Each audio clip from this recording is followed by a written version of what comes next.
Passage 5. The Mango Tree.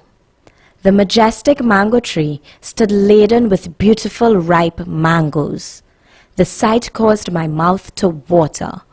The large, juicy mangoes hung on the tree in different shades of red, green, and yellow. I was mesmerized by those mangoes.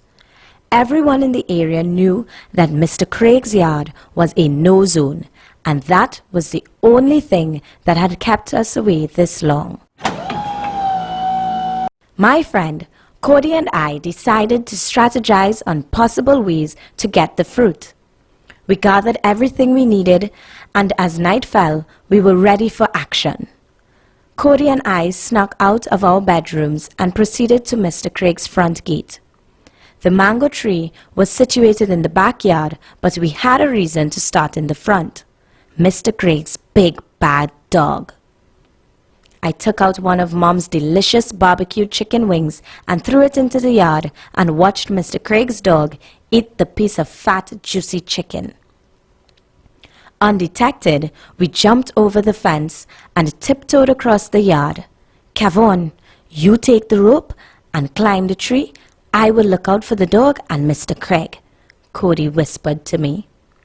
He signaled to me to go, and I went ahead. I carefully threw the rope and hook and then pulled myself up.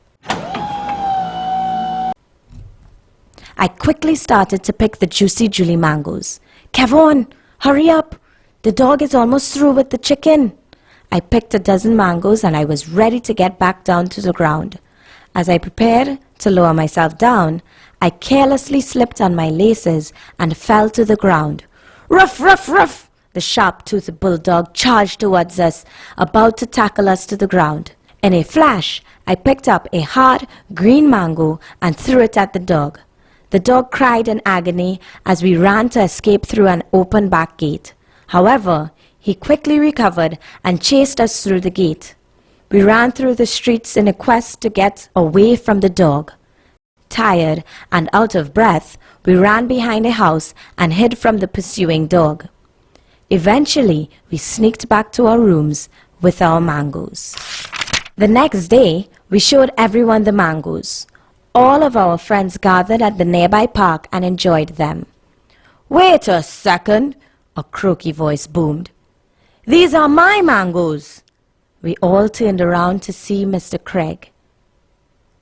Mr. Craig, can you prove it? Said Cody. They are mine because I am the only person with a grafted Julie mango tree in this village, replied Mr. Craig.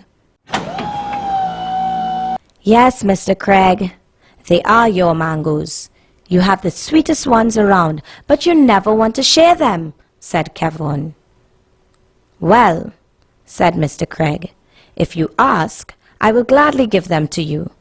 We're sorry for taking them without asking, Mr. Craig. Here are your mangoes, said Cody. No, you keep them, son. I understand why people are afraid of me, but stealing something that does not belong to you is wrong. Stealing could get you into some serious trouble, so stop it now, said Mr. Craig. Okay, we promise not to steal anything again. Next time, we will ask you for your mangoes. We are sorry, said Kevon. Yes, very sorry, said Cody. From that day, the boys encouraged other children to ask for things that they wanted and to not steal. They also learned not to judge a book by its cover.